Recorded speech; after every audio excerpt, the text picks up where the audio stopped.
নমস্কার, আমি রিঙ্কু। আজ আমরা যাচ্ছি অম্বিকা কালনা ট্যুরে।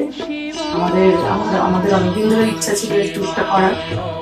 আজ শ্রাবণ মাসের দ্বিতীয় সোমবার, তাই আজকে আমরা ওখানে বাবার মাথায় জল ঢালতে যাচ্ছি। এখানে নেমে পড়েছি। এখান থেকে আমরা এখন 108 শিব মন্দিরে যাব। আমরা এখন অম্বিকা কালনায় আছি। পূর্ব বর্ধমানের অম্বিকা কালনা হলো 108 শিব মন্দিরের জন্য বহুল বিখ্যাত। আমরা এখানে গেছিলাম, আমি, আমার বোনের ছেলে, আমরা 3 জন মিলে গেছিলাম শ্রাবণ মাসে জল ঢালার জন্য। এবং জায়গাটি আমার এত ভালো লেগেছে যে আপনাদের সঙ্গে শেয়ার না করে পারছি না। আমি ভাবলাম যে ভিডিওটা সবাই যদি দেখে তাদেরও ভালো লাগবে, সেই জন্য আমি দর্শকদের উদ্দেশ্যে এটি শেয়ার করছি। আমরা এখন কালনার যে স্টেশন সেখানে নেমেছি। স্টেশনে 1 নম্বর প্ল্যাটফর্মে নেমে আমরা শিব মন্দিরের উদ্দেশ্যে টোটো ধরার জন্য যাচ্ছি। টোটোতে করে 10 টাকা ভাড়া নিয়েছিল। আর টোটো থেকে আমরা স্টেশন থেকে টোটোর অম্বিকা কালনা যে শিব মন্দির 108 শিব মন্দির, সেটা দূরত্ব 10 মিনিট। আমরা যাওয়ার সময় টোটো রিজার্ভ করেছিলাম, এবং টোটো রিজার্ভ না করেও এমনিও যাওয়া যায়। যদি সবাই কি লোকাল টোটোই যায় সবার সঙ্গে, তাহলে 10 টাকা করে দিতে হবে। না, আমরা রিজার্ভ করেছিলাম। আমরা টোটোয় বসে আছি, এখন আমরা যাবো 108 শিব মন্দির। হ্যাঁ, একটু জোরে বলুন দাদা। এই যে এখান থেকে এখন 108 মন্দির 10 টাকা করে টোটো ভাড়া। এখন বলি অম্বিকা কালনা এই জায়গাটির কেন নাম হয়েছে। কারণ ভাগীরথীর তীরে মা অম্বিকার দেবীর বা সিদ্ধেশ্বরী দেবীর যে মন্দির আছে, এবং উনি খুব জাগ্রত, ওনার নাম অনুসারে এই জায়গার নাম হয়েছে অম্বিকা কালনা। জায়গাটিতে যখন আমরা নেমেছিলাম, যেন একটা ভগবানের একটা পরশ এখানে আছে। আমার ভীষণ ভালো লেগেছিল এইরকম মন্দির সম্বলিত জায়গা দেখে, আমি অভিভূত। আমরা যখন যাচ্ছিলাম, পাশে একদম গ্রাম্য পরিবেশ, আর এই গ্রাম্য পরিবেশে আমাদের খুব ভালো লাগছিল। আমরা একটু পরেই বিভিন্ন পাশের সিনারি দেখতে দেখতে আমরা পৌঁছে গেলাম অম্বিকা কালনার যে বিখ্যাত 108 শিব মন্দিরে।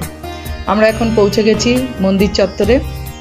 মন্দিরের সামনেই আপনারা দেখতে পাচ্ছেন ফুল, বেলপাতা সব কিছু নিয়ে ওখানকার স্থানীয় বাসিন্দারা বসেছেন। এবং কেউ যদি কিছু নাও নিয়ে যায়, ওখানে কোনো অসুবিধা নেই। ওখানে গঙ্গা জল, ফুল, বেলপাতা এবং পুজোর যাবতীয় সামগ্রী সবই পাওয়া যাচ্ছে। আর কাছেই দুধ পাওয়া যাচ্ছিল। আর একটা দোকান ছিল, যেখানে মিষ্টির দোকানও ছিল, সেখান থেকে আমরা মিষ্টি নিয়েছিলাম। আর একটা দুধের দোকান ছিল, সেখান থেকে আমরা কাঁচা দুধও নিয়েছিলাম।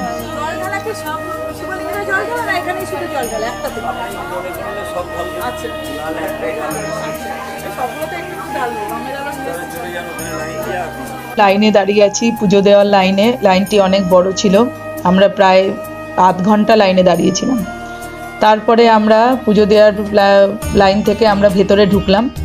এবার দেখতে পাচ্ছেন আমরা পুজো দিচ্ছি। এখানে ঠাকুরমশাই বসেছিলেন এবং তিনি খুব সুন্দর করে নাম গোত্র বলে পুজো দেওয়াচ্ছিলেন। প্রায় 10 মিনিট আমরা ওখানে পুজো দিয়েছিলাম, এবং ওনার পুজোর পদ্ধতি ওই ভিড়ের ভিতর দেখে আমরা অভিভূত হয়ে গেছিলাম। এরপর আমরা বাইরে যে মন্দিরগুলো ছিল সেখানেও আমরা পুজো দিলাম। একে একে আমরা 108 শিব মন্দিরে জল ঢেলেছি, পুজো দিয়েছি। এবং পুজো দেওয়ার পরে আমরা একটি পরম তৃপ্ত নিজেকে মনে করছিলাম। এরপরে মন্দিরের কথায় আসি। মন্দির 1809 সালে মহারাজা তেজচন্দ্র বাহাদুর এটি তৈরি করেছিলেন। এখানে 2টো বৃত্তে মন্দির আছে। বাইরের বৃত্তে রয়েছে 74টি মন্দির, আর ভেতরে আছে 34টি মন্দির। এবং মাঝখানে 2টো বৃত্তের মাঝখানে রয়েছে একটি বড় কুয়ো। এটিকে পরম শিবের প্রতীক বলে মনে করা হয়। পুজোর কাজে মনে করা হয় আগেকার যুগে জলের চাহিদা মেটাতে এই কুয়োটি তৈরি করা হয়েছিল। এখানে একটি কালো, একটি সাদা, এইভাবে মূর্তি শিবলিঙ্গগুলো সাজানো আছে। বাইরের যে বৃত্ত, সেখানে একটি কালো, একটি সাদা শিবলিঙ্গ, আর ভেতরের যে বৃত্ত, সেখানে সবই সাদা শিবলিঙ্গ। এখানে দেখতে পাচ্ছেন একটি কুয়ো, বৃত্ত দুটির মাঝখানে এই কুয়োটি আছে। এই কুয়োটিকে পরম শিবের প্রতীক বলে মনে করা হয়। আগেকার যুগে পুজোর কাজে জলের চাহিদা মেটাতে এটিকে ব্যবহার করা হতো। এখানে যে কালো শিবলিঙ্গ, সেটা রুদ্রের প্রতীক, আর সাদা শিবলিঙ্গগুলোকে সদা শিবের প্রতীক বলে মনে করা হয়। আর্কিওলজিক্যাল সার্ভে অফ ইন্ডিয়া এটার তত্ত্বাবধানে এই 108 শিব মন্দির এটা নিয়ন্ত্রিত। এরপরে আমরা ঠিক 108 মন্দিরের অপোজিটে আমরা একটি রাস্তা দিয়ে ঢুকে গেলাম। সেখানে ঢুকেই বাঁদিকে দেখলাম একটি কামানের পাশে আছে প্রতাপেশ্বর মন্দির। এই প্রতাপেশ্বর মন্দির 1849 সালে প্রতাপচাঁদের বর্ধমানের মহারাজা প্রতাপচাঁদের স্ত্রী শিউরি কুমারী দেবী তার স্বামীর স্মরণে এটিকে নির্মাণ করেন। এই মন্দিরটি খুবই সুন্দর, এর ভেতরে খুব বড় একটি শিবলিঙ্গ আছে, সেখানেও আমরা পুজো দিয়েছিলাম। মন্দিরের গায়ে বিভিন্ন টেরাকোটার এবং পোড়ামাটির কাজ, খুব ভালো লাগছিল দেখতে। এরপরেই আমরা চলে গেলাম একটু সামনে, এই রাস্তা দিয়ে একটু সামনে হেঁটে গেলাম, হেঁটে দেখলাম একটি রাসমঞ্চ। এখানে অতীতকালে যে লালজি মন্দিরের যে রাধাকৃষ্ণ, সেখানে এই কৃষ্ণর রাস এখানে হতো এবং এই মন্দির শৈলী এখানেও খুব সুন্দর। রাসমঞ্চটার গায়ে অনেক টেরাকোটার কাজ ছিল, দেখতে খুবই ভালো লাগছিল এবং দুপাশে ভীষণ সুন্দর করে গালিচার মতো ঘাস দিয়ে সাজানো। এগুলো আর্কিওলজিক্যাল সার্ভে অফ ইন্ডিয়া এগুলো সমস্ত নিয়ন্ত্রণ করেন, তাদের বিভিন্ন কর্মী যারা, তারাই এটাকে দেখাশোনা করেন। গাছগুলোকে নিয়মিত ছাঁটা দেখে মনেই হচ্ছে ফুল গাছগুলোকে নিয়মিত জল দেওয়া হয়, নিয়মিত পরিচর্যা করা হয়। ভীষণ ভালো লাগছিল দেখে, মনে হচ্ছিল যেন কোথায় আমরা চলে এসেছি। আমি তো ভাবতেই পারছিলাম না যে পশ্চিমবঙ্গের এত সুন্দর একটা মন্দির এখানে আমি জানতাম না। এবং খুব সুন্দর করে সাজানো, চারিদিকটা তাকালেই যেদিকেই তাকাচ্ছিলাম চোখ যেন জুড়িয়ে যাচ্ছিল, এত সুন্দর। চারিদিকে বিভিন্ন মন্দির, বিভিন্ন গাছগাছালি, আলো, বিভিন্ন রকম সুন্দর এবং আর্কিওলজিক্যাল সার্ভে অফ ইন্ডিয়ার বিভিন্ন রকম নোটিশ, এখানে বোর্ড অনেক ছিল। সেই বোর্ডগুলো দেখে আমরা বুঝতে পারছিলাম যে তারাই এটা নিয়ন্ত্রণ করেন। এরপর দেখতে পাচ্ছি আমরা, এরপরে চলে গেলাম রূপেশ্বর মন্দির। এটা হচ্ছে রূপেশ্বর মন্দির। রূপেশ্বর মন্দিরের পাশে এটা 5টি পঞ্চেশ্বর পঞ্চরত্ন শিব মন্দির, সেখানেও সবাই পুজো দিচ্ছিল, আমরাও এখানে পুজো দিয়েছি। এই শিব মন্দিরগুলোও খুব সুন্দর। এখানে ঠাকুরমশাই ছিলেন না, সো আমরা নিজেরাই সব পুজো দিয়েছি। এটা হলো রূপেশ্বর মন্দির। রূপেশ্বর মন্দিরের ভেতরেও আমরা ঢুকেছিলাম, সেখানেও শিবলিঙ্গ খুব সুন্দর ছিল, এটাও সুন্দর। আর প্রত্যেকটা মন্দিরেই খুব ভালো লাগছিল পুজো দিয়ে। এরপর আমরা রূপেশ্বর মন্দির, পঞ্চরত্ন মন্দিরে পুজো দিতে দিতে আমরা এবার সামনের দিকে এগোচ্ছি। আর যত এগোচ্ছি ততই যেন আমাদের সামনে আরও বেশি মন্দির দেখতে পাচ্ছি, আরও সুন্দর লাগছে। কেননা আমরা তো আগে কখনো যাইনি, তা আমরা এই প্রথম দেখছি। যে কোনো জিনিস প্রথম দেখলে তো আরও বেশি ভালোই লাগে।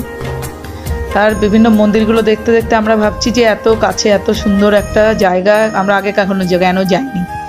যাই হোক, এখন আসতে পেরে আমাদের আমরা বেশ ভালো লাগছিল যে যাই হোক এখন তো আমরা আসতে পেরেছি এখানে। এরপরে আমরা ঢুকছি লালজি মন্দির। এটা হলো লালজি মন্দির, এটা খুব বিখ্যাত 25 চূড়ার একটি লালজি মন্দির। এখন আমরা দেখতে পাচ্ছি লালজি মন্দিরের সামনে এটা হলো নাটমঞ্চ।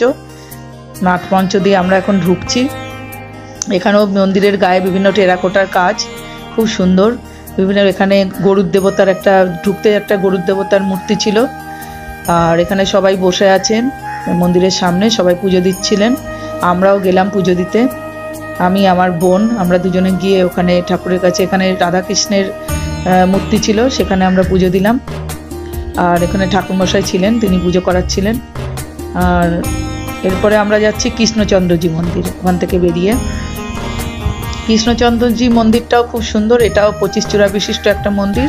যেমন লালজি মন্দির 25 চূড়া বিশিষ্ট, এটাও 25 চূড়া বিশিষ্ট। এই মন্দিরটাও টেরাকোটার কাজ এবং পোড়ামাটির কাজ ছিল। আর মন্দিরটার ঘুরে ঘুরে আমরা দেখছিলাম যে কাজগুলো কি অপূর্ব এবং তখনকার যুগের শিল্পীরা কত সুন্দরভাবে, কত নিখুঁতভাবে এই কাজটা করেছেন, সেটাই আমরা অবাক হয়ে যাচ্ছিলাম। আমরা এরপরে ঢুকছি, আরও ভেতরে আরও কিছু মন্দির ছিল, জানি না কি মন্দির। ঢুকতে ঢুকতে আমরা দেখতে পাচ্ছি একটা একটা করে মন্দির, খুবই ভালো লাগছে দেখতে।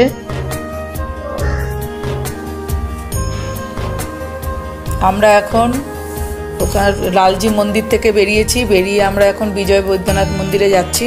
লালজি মন্দিরে, এটা হলো বিজয় বৈদ্যনাথ মন্দির। আচ্ছা, লালজি মন্দিরে আমরা ভোগ খেয়েছিলাম, দুপুরের ভোগ প্রসাদ। আপনাদের বলতে চাই, আপনারা যদি 108 মন্দিরে আসেন, লালজি মন্দিরে ভোগ প্রসাদ দুপুরবেলায় পেয়ে যাবেন। কোনো দুপুরের খাওয়া নিয়ে কোনো চিন্তা নেই। ওখানে খুব সুন্দর আমাদের ভোগ দিয়েছিল।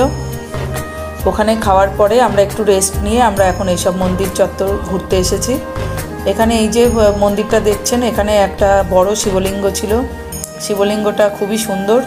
যেহেতু বাইরে শিবলিঙ্গের ভেতরে অনেক আলো ছিল না, সেই জন্য ভালো করে আমরা ছবি তুলতে পারিনি, কিন্তু যতটা সম্ভব আমরা তোলার চেষ্টা করেছি।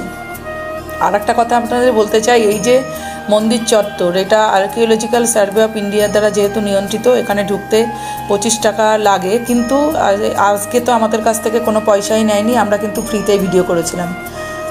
যাই হোক, আপনারা সেটা যখন যাবেন সেটা শুনে নেবেন ওদের কাছে। এখান থেকে এখানে এই মন্দিরটায় যে শিবলিঙ্গ সেটা কিন্তু অনেক বড় এবং খুব সুন্দর শিবলিঙ্গটা। এখান থেকে আমরা বেরিয়ে আমরা এবার যাচ্ছি রামসীতা মন্দিরে। আর একটা কথা, সেটা হলো এখানে মন্দিরগুলি 12টা থেকে 4টে অবধি বন্ধ থাকে, এবং মন্দিরগুলো আমরা যেহেতু দুপুরবেলা খাওয়া দাওয়ার পরে 3টের সময় ঢুকেছিলাম, মন্দির সবই বন্ধ ছিল, কিন্তু বাইরে থেকে দেখতে আমাদের খুব ভালো লাগছিল, কেননা প্রত্যেকটা মন্দিরের শোভা এবং যে রাস্তাগুলোতে যাচ্ছিলাম খুব সুন্দর করে বাঁধানো, চারিদিকে ফুলের বাগান, খুবই ভালো লাগছিল। রামসীতা মন্দিরের যে সৌন্দর্য সেটাও খুব সুন্দর, ভেতরে রামসীতার মূর্তি আছে। এটাও এই যে মন্দিরটা দেখছেন এইটাই হলো কৃষ্ণচন্দ্রজি মন্দির, 25 চূড়া বিশিষ্ট এটা কৃষ্ণচন্দ্রজি মন্দির। আর বাঁদিকে দেখছেন এটাই রামসীতা মন্দির, এর ভিতরে রামসীতার মূর্তি আছে। এখানে ঘোরার পরে আমরা সমস্ত মন্দিরগুলো ঘোরার পরে আমরা মন্দির থেকে বেরিয়ে আমরা আমাদের স্টেশনের উদ্দেশ্যে চলে যাই। যাই হোক, এখানে আমাদের 108 শিব মন্দির এবং এই যে মন্দির চত্বর এবং যে রাজবাড়ি চত্বর, এটা ঘুরে আমাদের খুব ভালো লেগেছে। আপনাদের ধন্যবাদ জানাতে চাই আমাদের ভিডিওটি দেখার জন্য। আপনাদের অনেক অনেক ধন্যবাদ। নেক্সট কোনো ভিডিওতে, নতুন ভিডিওতে আপনাদের সঙ্গে আবার আমার দেখা হবে।